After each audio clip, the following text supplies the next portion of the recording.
അസ്സലാമു അലൈക്കും വറഹ്മത്തുള്ളാഹി വബറകാതുഹു. ബിലാൽ റളിയല്ലാഹു അൻഹുയുടെ ചരിത്രം. ബിലാൽ ഇബ്നു റബാഹ് എന്ന പേരിൽ ഒത്തിരി രംഗങ്ങൾ നമ്മുടെ കണ്ണിൽ തെളിയുന്നു. ബാങ്കിന്റെ സ്വരശുദ്ധിയും ഉമയത്തിന്റെ ചാട്ടവാറടിയും അഹദ് അഹദ് എന്ന പ്രഖ്യാപനവും എല്ലാം ഉൾക്കൊള്ളുന്ന ആ നാമത്തിൽ നബിയുടെ മുഅദ്ദിനായിരുന്ന ഈ സഹാബി ഹിജ്റയുടെ 42 വർഷം മുമ്പ് ജനിച്ചു. ഹമാമ എന്ന അബിസീനിയക്കാരിയുടെ മകനായി മക്കയിൽ ജനിച്ചു.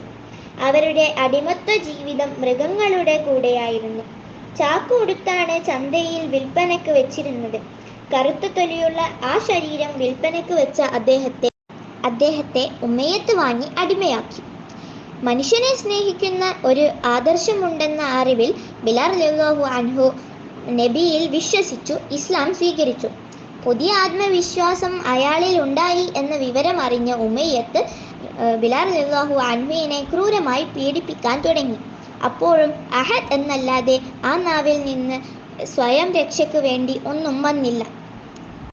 തെരുവ് കുട്ടികൾക്ക് വലിച്ചിഴക്കാൻ വിധിക്കപ്പെട്ട ഒരു മനുഷ്യൻ വിഗ്രഹങ്ങൾ കൊണ്ട് ശരീരത്തിൽ കുത്തി ലാത്ത്, ഉസ്സ ഇവയെ വിളിച്ച് രക്ഷ തേടാൻ കൽപ്പിച്ചു. പക്ഷേ ബോധം പോകുന്നത് വരെ അഹദ് എന്ന് ഉച്ചരിച്ചുകൊണ്ടിരുന്നു. വലിച്ചെറിഞ്ഞ് ചോര പുരണ്ട ആ ശരീരം നബിയുടെ പ്രിയപ്പെട്ട സ്വഹാബി അബൂബക്കർ റളിയല്ലാഹു അൻഹു 5 റൂഖിയ നൽകി വാങ്ങി. 1 റൂഖിയക്ക് പോലും വിലയില്ലാത്ത ആ മനുഷ്യനെ നിങ്ങൾ എന്തിന് 5 റൂഖിയ നൽകി വാങ്ങി എന്ന് ശത്രുക്കൾ ചോദിച്ചു.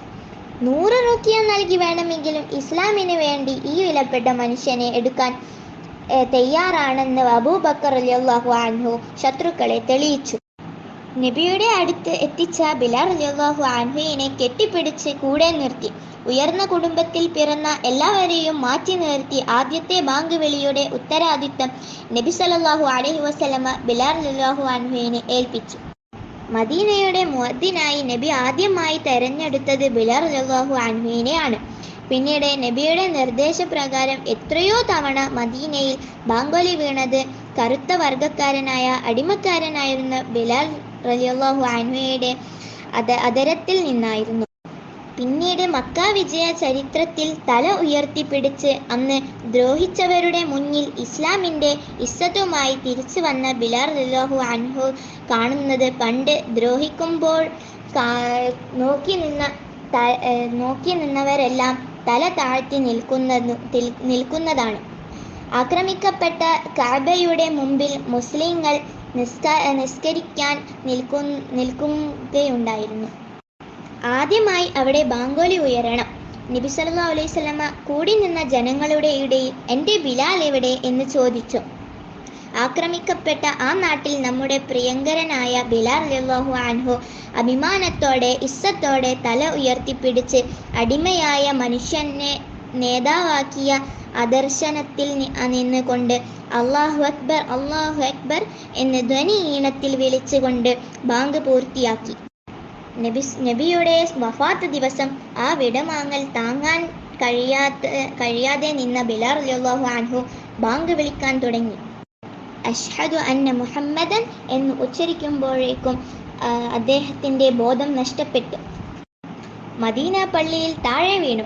ആദ്യമായി ഒരു മനുഷ്യനായി തന്നെ കെട്ടിപ്പിടിച്ച് ആ നേതാവിൻ്റെ വിയോഗം സഹിക്കാൻ കഴിയാതെ 3-ാം ദിവസം ബാങ്ക് വിളിക്കുമ്പോഴും ബോധം പോയി. അള്ളാഹുവിൻ്റെ റസൂൽ ഇല്ലാതെ മദീനയിൽ പിന്നീട് നിൽക്കാൻ പറ്റാതെ ബിലാൽ റളിയല്ലാഹു അൻഹു സിറിയയിലേക്ക് പുറപ്പെട്ടു. പോകുന്നതിനു മുമ്പ് ഇവിടെ നിൽക്കാൻ നിർബന്ധിച്ച അബൂബക്കർ സിദ്ദീഖ് റളിയല്ലാഹു അൻഹുവിനോട് ബിലാൽ റളിയല്ലാഹു അൻഹു പറഞ്ഞ വാക്കുകൾ ചരിത്രമാണ്. നിങ്ങൾക്ക് വേണ്ടിയാണ് അന്ന് എന്നെ വാങ്ങിയതെങ്കിൽ ഞാൻ ഇവിടെ നിൽക്കാം. റബ്ബിന് വേണ്ടിയാണ് എന്നെ വാങ്ങിയതെങ്കിൽ എന്നെ വിടുക. എനിക്ക് റസൂൽ ഇല്ലാണ്ട് മദീനയിൽ നിൽക്കാൻ കഴിയില്ല. എനിക്ക് പോകണം. പിന്നീട് സമസ്കസിൽ താമസക്കാരനായ ബിലാൽ റളിയല്ലാഹു അൻഹു സ്വപ്നത്തിൽ നബി സല്ലല്ലാഹു അലൈഹി വസല്ലമ പറഞ്ഞതനുസരിച്ച് വീണ്ടും മദീനയിലേക്ക് പോയി. അവിടെ 1 തവണ കൂടി ബാങ്ക് വിളിച്ചു. കുറച്ചു ദിവസങ്ങൾ കഴിഞ്ഞ് തിരിച്ചുപോയ തങ്ങൾ അവിടെ വഫാത്തായി. അസ്സലാമു അലൈക്കും.